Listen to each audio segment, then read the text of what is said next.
Hello and welcome back to my channel. If you're new here, my name is Ellie and today's video is going to be a book haul. So this is my first book haul of 2026. I have just over 30 books and these have all been purchased between, I think some of these I might have got at the very end of December, but like after I did my last book haul 2025, and then January, February and the start of March. I have some book subscription boxes, some special editions, and yeah, so let's just get on with the haul. So I'm going to start off with the book subscription boxes. So this one actually only arrived yesterday in March. It was supposed to be December's Smart and Sit box, but it was delayed. Anyway, we finally got it, and that was Leave Me Behind by K.M. Morinova. I have heard loads of good things about this book, so I've been really looking forward to trying it. And as soon as I found out it was going to be a Smart and Sip edition, I obviously held off buying it. And yeah, it's got like light pink foiling on the front. The sprayed edges are super cool. And then we have a quote on the back.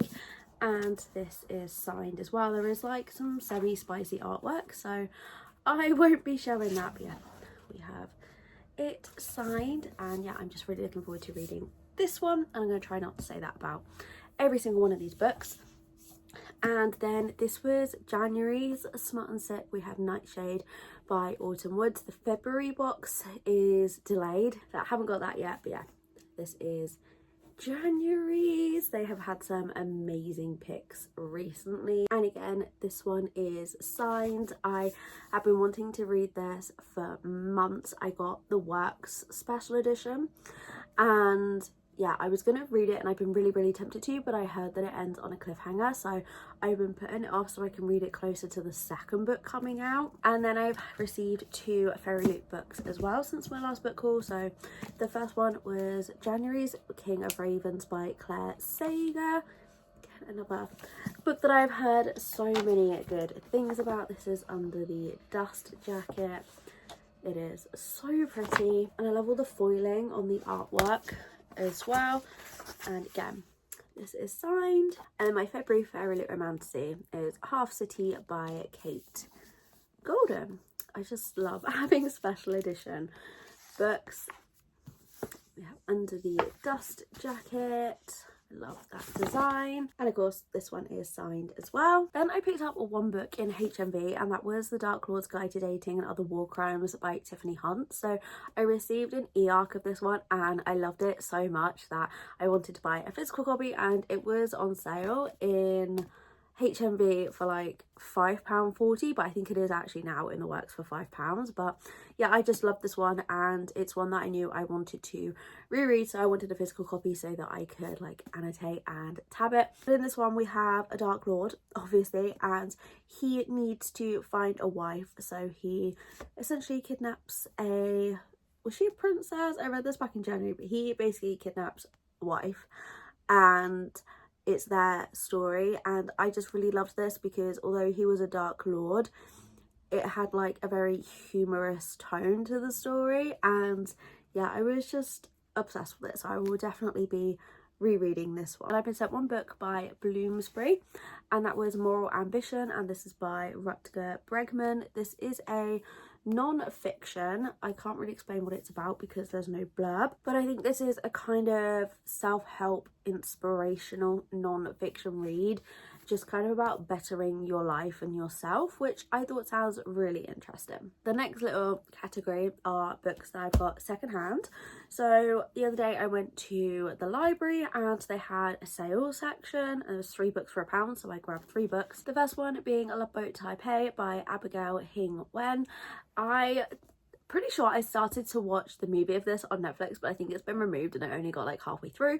But this is a young adult book. It is one that has been on my TBR for absolute years, and in this one we follow Eva. So she is sent to Taiwan for the summer to take part in an educational program, but instead she finds herself at the infamous Love Boat, which is a free-for-all where hookups abound, adults turn a blind eye, and the nightlife runs non-stop. And will Love Boat give Eva the courage to pursue the future she dreams of, to become who she wants to be? But it will be a summer she never forgets. Then I also found The Opposite of Falling Apart, and this is by Mika Good. This is a Wattpad book, this is another young adult. And in this one we have Jonas and Brennan. And this one is the last summer before our characters go off to college, and Jonas is hiding out at home, avoiding everyone because there was some kind of accident that destroyed everything. And then Brennan has anxiety and she's just finding it really hard at the fact she's going to be moving away to college. But both of their lives are about to completely change when Jonah literally crashes into Brennan, and they're about to connect in ways they didn't know was possible. And then the final book from the library sale was The Damned. I read The Beautiful last year and I really liked it, so I was excited to find the second book. I think there's only 2 books in the series. I think it's a duet. I think I probably will reread The Beautiful before I get to The Damned, but I don't really know what happens in this one. I just picked it up because I like the first book, but the first book is set in New Orleans and is about vampires, so yeah, I'm excited to see how the story continues in The Damned. Then I found Bitten by Jordan Stephanie Gray. Actually, it was only £1.50. And again, this is another one that I had my eye on. The cover, every time I went into Waterstones, I was like, I really want to read that. And this one I think is a wolf shifter romance. In this one we have Vanessa and her friend is brutally slaughtered by wolves, but it turns out they are actually werewolves, and then Vanessa finds out that she is one herself, and she is given a deadly choice: swear her life to the Wolf Queen's court or suffer a lone wolf's death. She's whisked away to the enchanted castle, and she cannot forget what has been taken from her, not even when she meets the mesmerising Golden Prince and his brooding cousin. As Vanessa seeks her vengeance, she learns that not all is as it seems. The court is at war and she might simply be a pawn in its lethal game. And then I have The Cursed by Harper L. Wood. So my best friend was doing a big sort out of all of her books and she had this one. I read The Coven and absolutely loved it, and I've been like on the hunt for the rest of the series. So when I found out that she was unhauling this one, I bought it off her. And again, I'm not sure what happens in this one because it's not the first in the series, but in the first one, The Coven, we have a female main character who is a witch and her magic has been hidden, but when her mother dies, this spell to keep her magic hidden is broken, and she is taken by the Coven to this school for like the last of all these magical bloodlines, and she has a thing with her head teacher. I loved it, so I'm really looking forward to continuing the series. Then I ordered 2 books on Amazon. So I have Zodiac Academy Rest the Stars, which is the final book in the Zodiac Academy series, and Zodiac Academy Live and Let Lionel. These are both by Caroline Peckham and Susan Valenti, and this one is like a bunch of short stories following characters from the series. So as you can see, I own all of the series, but these were the only 2 that I didn't have, so I finally grabbed them to complete my series. I have read all of the books except these 2, so I'm currently on a reread of the series to build up to reading the final book. I'm currently on book 5, which I'm hoping to finish today, so we are getting closer to these. But yeah, I am really excited but also really nervous to finish the series. The next couple of books are all I picked up in supermarkets. I think I got all of these in Asda. But first we have Darling Daffodils Farm by Brittany Nicole. This one has just a plain pink sprayed edge. I love the cover of this one. I think it's going to be a perfect spring read. But in this one we have pastry chef Tally Darling returns home to her family's daffodil farm, and the last thing she expects to find is a hot, half-naked farmhand living in her childhood bedroom and running her late father's business. Jesse might be gorgeous, but he's also infuriatingly grumpy. He has no time for Tally and the feeling is mutual. That is until Tally hears him moan over one of her signature caramel honey cupcakes and then discovers how good it tastes when they kiss. As dewy April days turn into warm May evenings, Jesse and Tally soon realise there is a thin line between love and hate. But will their budding connection grow into something that lasts beyond one season? I've seen a couple reviews from this come out and people seem to be really enjoying it, so this is definitely going to be going on my April TBR. Then I have Kiss of the Basilisk, and this is one that I was kind of on the fence as to whether I was going to read it because I wasn't sure if it was really going to be my thing, but I really wanted to give it a go. So this is a dark romance. At the very top of the blurb it literally says, a warning to readers, it's best to go into this book with absolutely no knowledge of its contents. Kiss of the Basilisk is unlike anything you've ever read before, and you may not ever read anything like it again. Say goodbye to the person you were before this book and then when you're finished, hand it to a friend so they can read it too. And be warned, this book contains scenes of an intense and graphic nature. Ask and zero advice, buckle up. Sounds really interesting, and because of that I've been avoiding reading the blurb. But yeah, I've seen the people that I have seen read this have liked it. I'm not that much of a dark romance reader, but every so often I do want to pick one up, so I'm a bit nervous about this one, but I'm hoping that when I'm in the mood for a dark romance I will like this one. Then we have Chasing the World by Ellie Rose. I love the cover of this one. This is a spicy forbidden love, and this is Elliot Rose's debut novel. I think these were indie published and this has now been picked up. But this one, our characters are snowed in a Montana mountain ranch, and we have Layla, who is the good girl forced to grow up too fast to take care of everything herself. She had a plan and she didn't count on him, Colton Wilder, the cowboy nearly twice my age. He's my dream man, the one who takes care of me, gives me a job and makes my pulse thud harder every time he comes near. He's also her ex-boyfriend's father. This just sounds like something that I'm gonna love. I love an age gap trope, ex-boyfriend's dad, like, I'm really looking forward to this one. Next I have Fallen Stars. So I read Heavenly Bodies in December and absolutely devoured it, so I had to pick up the second book in the series. I don't really know too much about what happens in this, but I have heard mixed reviews. People either love it or felt very let down after loving the first book so much, so I'm really hoping that this isn't gonna let me down, but I'm definitely going to do a reread of Heavenly Bodies before I get to this one. And then the final book I picked up lately in supermarkets is Fallen Gods by Rachel Van Dyken. The world believed the gods were myth and the giants were only stories. They were wrong. The gods aren't dead, they're merely sleeping, locked in mortal bodies, scattered across the world, waiting for the right spark to wake them. And Ray's father Odin is the most ruthless of them all.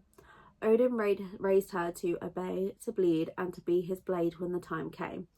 Now he's sending her to Ender University, a place steeped in ancient bloodlines and deadly secrets, with one mission: to steal back the Hammer of Legend. If she fails, everyone she loves will die.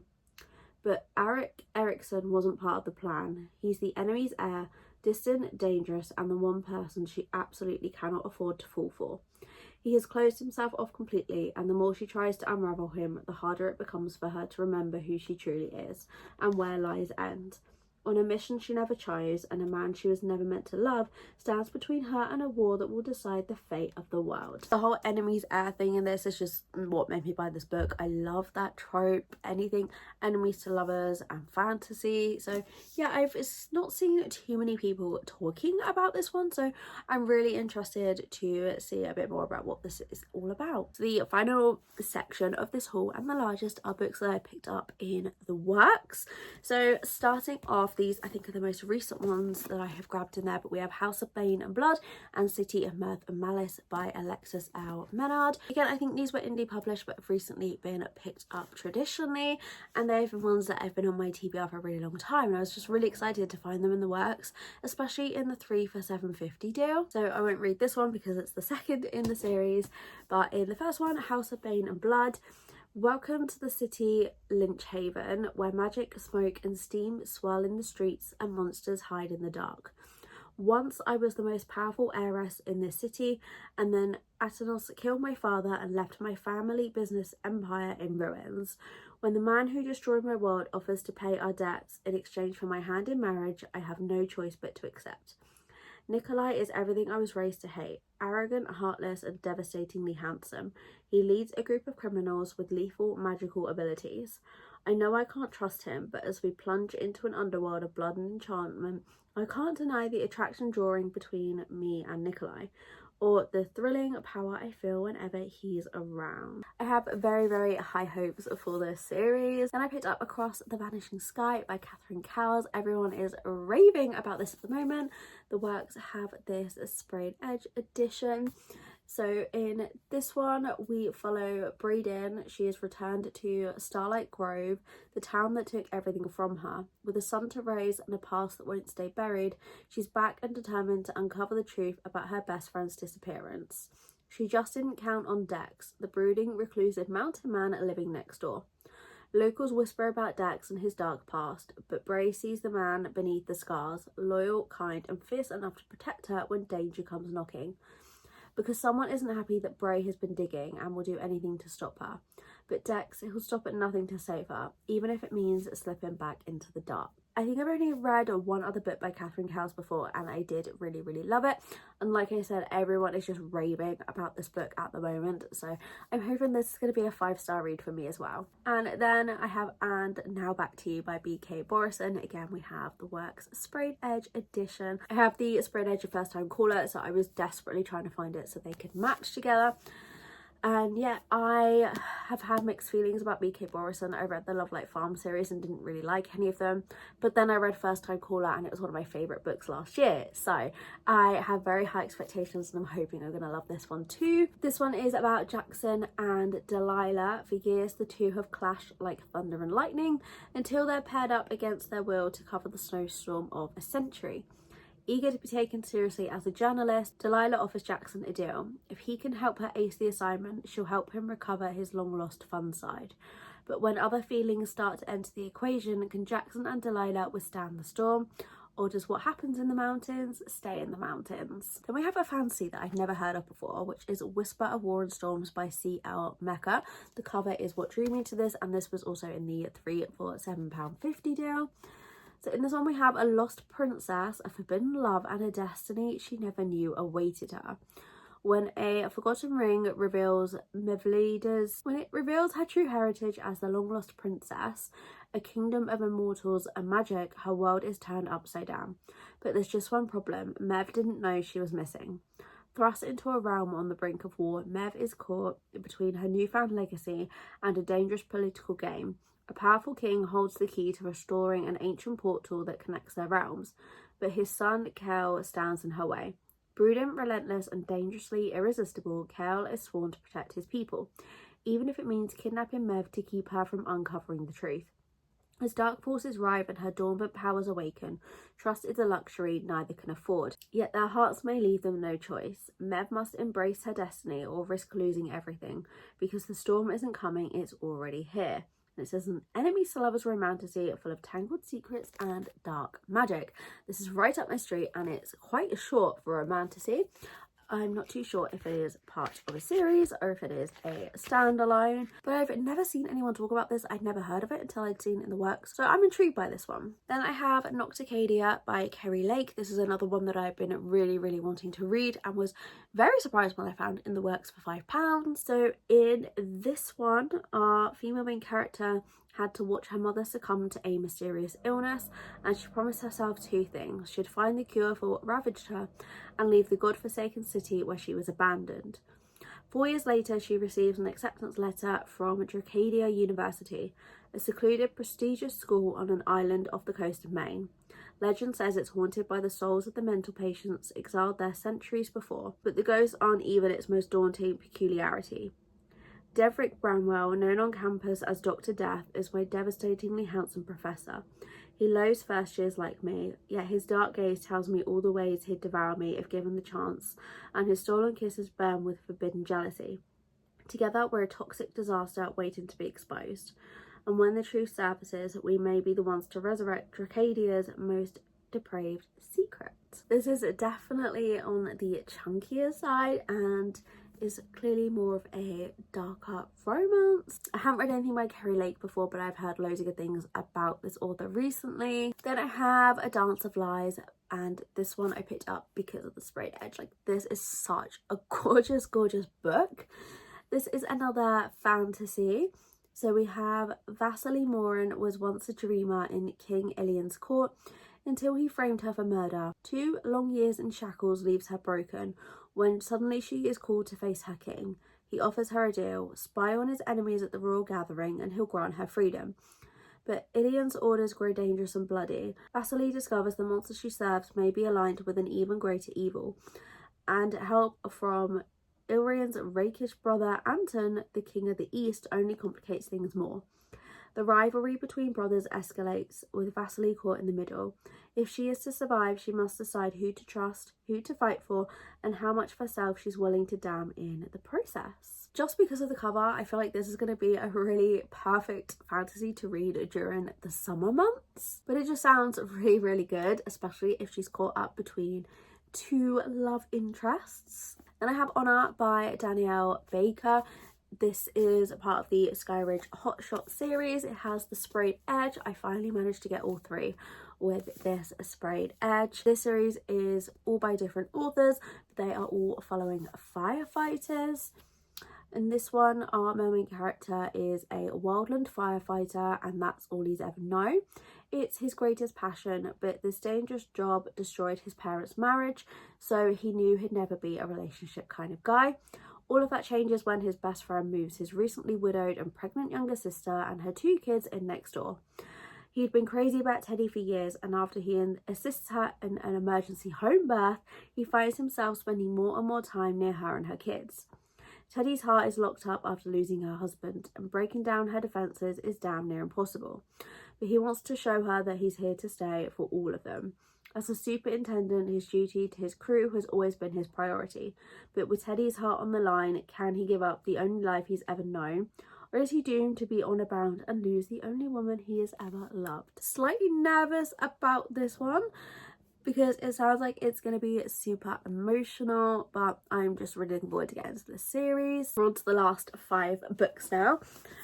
We have Bourbon and Lies, Bourbon and Proof, and Bourbon and Secrets by Victoria Wilder. They all have these coloured sprayed edges.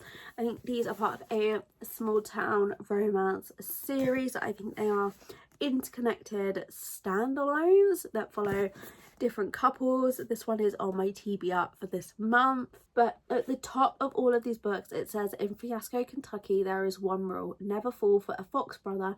Any woman who did ended up dead, or so the rumour goes. So I'm guessing that each of these books follows the Fox brothers. And then the final books that I picked up are On the Wings of Blood and The Bond That Burns by Briar Berlin. These are part of the Bloodwing Academy series. I have had the first book on my Kindle for a very, very long time, but I wanted to grab the physical copies because I just had a feeling that I am going to love this book. But in this art, female main character is a half-fae in a school of vampires. She's the last of the dragon riders, or so they tell her, but there are no dragons left. But that hasn't stopped the vampires from deciding she's worth capturing.